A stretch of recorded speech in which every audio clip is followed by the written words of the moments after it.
Right, hello lads and lasses, and welcome back to Boys Down Under, where today, of course, we're talking about how Celtic put Aberdeen to the sword and are now top of the league, looking down on the Rangers. Before we go any further though, if you guys are enjoying the videos and you want to help support the channel, the best way to do so is to click the like button, click the subscribe button. But without further ado, let's get into it. So, firstly, let's talk about the spectacle. What an incredible full stadium tifo that was. Honestly, it was incredible to see on every single side of Celtic Park, every single stand, and it was just a whole day was incredible. You know, the reception for the lads when they got off the team buses, it was an incredible atmosphere when the whistle blew. And it just looked so amazing on TV, and it sounded so great on TV. I can only imagine what it was like to be in the stadium. And the lineup, well, it pretty much was as expected.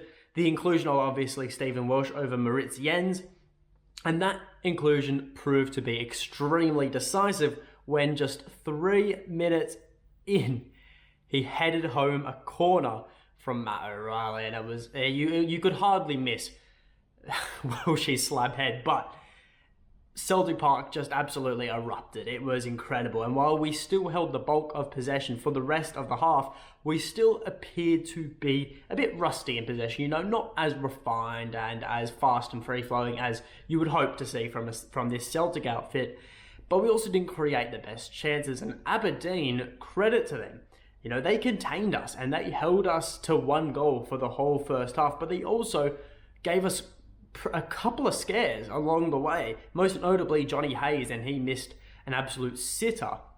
But luckily we went into the break only 1 goal to the good. I wanted a second for security, but I think 1 goal was deserving at the time. Second half begins and Celtic came out a lot better, a lot hungrier, I guess we could say, and a lot more polished on the ball. I'm sure Ange gave them an absolute a monster of a spraying at half time, because we started creating a great host of opportunities in that second half.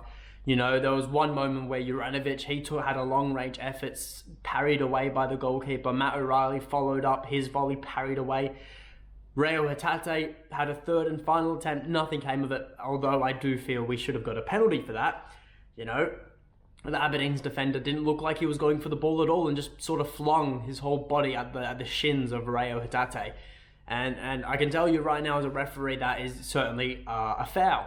And a foul in the box equals a penalty. But, you know, there weren't too many complaints and there wasn't too much pressure on the referee, so we didn't get the call. And, you know, we had to wait, you know, quite a while to see this game out.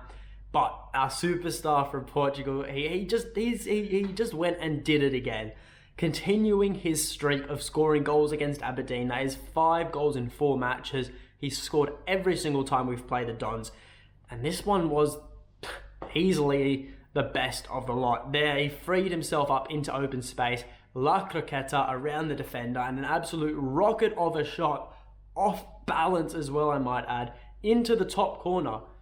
Pure excellence from Jota, you know, and we had more opportunities and we just kept creating. Turnbull could have made it 3. Yakumarkas could have made it 3, 4, or 5.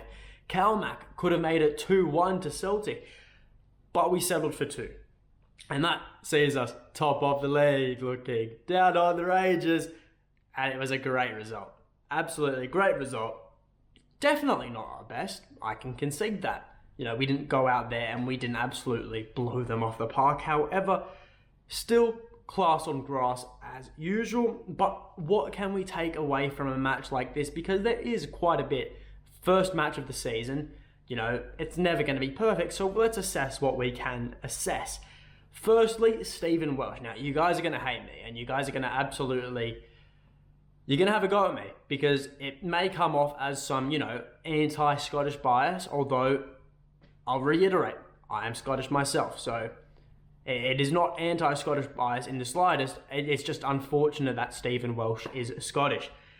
And because a lot of you won't agree with this, but apart from his meathead knocking the ball in, I can't say I was overly impressed with his work from out the back. I thought he was far too cautious a lot of the time, and I also think he took too many extra touches when he had the ball at his feet. I think there were some occasions when he was touching the ball 4 or 5 times rather than, quick 1 touch and distribute, which, it's unfair to compare him to someone like CCV, who I thought was doing that very well. And, it doesn't make much of a difference now, and it won't make much of a difference in the grand course of the Premiership. But I've seen a lot of comments online, people thinking that Welshie can permanently take Starfelt's spot. For me, still very unconvinced. Come Europe, where the opposition will be pressing Celtic with a whole new level of intensity and a whole new quality that is unseen in the Scottish Premiership, we can't have players slowing down the play at the back, especially when we have possession, because moments like that, when we have possession against the top teams, will come thin and few. And we're going to have to make the most of the possessions we get, so we can't be stuffing around with the ball at the back, is what I'm trying to say. Although, I'm not going to criticise him the whole time, because credit where credit is due, not just the goal, but he also did make some very neat passes forward as well. I did criticise him for being cautious, which I think is true, but he also did, go forward a lot. Not a lot, but sometime, and when he did make the passes stick, which he has to be commended for. Secondly, I think it's fair to say that there was still some cobwebs, and I think we can all agree on that. Bit rusty at times. We struggled to finish off a lot of really good chances. Obviously, doesn't really matter in the grand course of things. We walked away with 3 points, and that's all that matters. But I'll just bring it back to European football, and, we won't have 70% of possession against Liverpool, against Barcelona, against Real Madrid.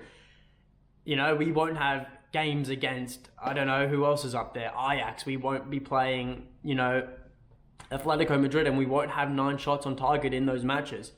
I know it's still the start of the season, got to get back into the groove, but I'd like to see Celtic's clinicalness, or how could we say, shot on target to goal ratio substantially improve as the games go on.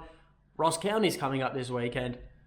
I think we should see some improvement in that, purely because I know Celtic have it in them. We have the 2 best strikers in the league, and Yaku Marcus and Kyogo.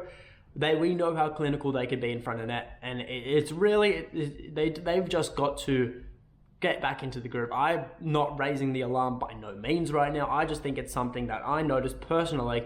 We did spur a few chances, and that's expected when you have so many chances. You don't have to be as clinical, but when we're heading into a competition this season where we won't have the abundance of chances like we do in the Premiership, that's when we need to be clinical, and we need to make the most and hurt teams the most with goals.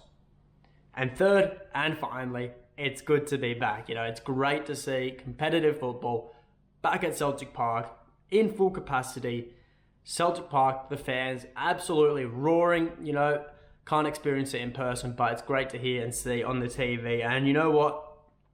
Jim Goodwin did say post-match presser, or was it pre-match? I can't remember, but he definitely did say that the intention was to go out there and to silence the fans and to take them out of the equation. But after that 3rd-minute goal from Welshie, it really left with Aberdeen with no hope of turning the tide. Unless, I guess, if Johnny Hayes had the balls to ruin Celtic celebrations, but he seems like too nice of a guy to do that to his former club. But that is all from me. So if you guys did enjoy the video, did enjoy the recap, my thoughts and opinions, leave a like, subscribe to the channel. Got to say, before we go out, my man of the match was, of course, Jota. Couldn't be anyone else. Leave in the comments below your man of the match, and until next time, hail, hail.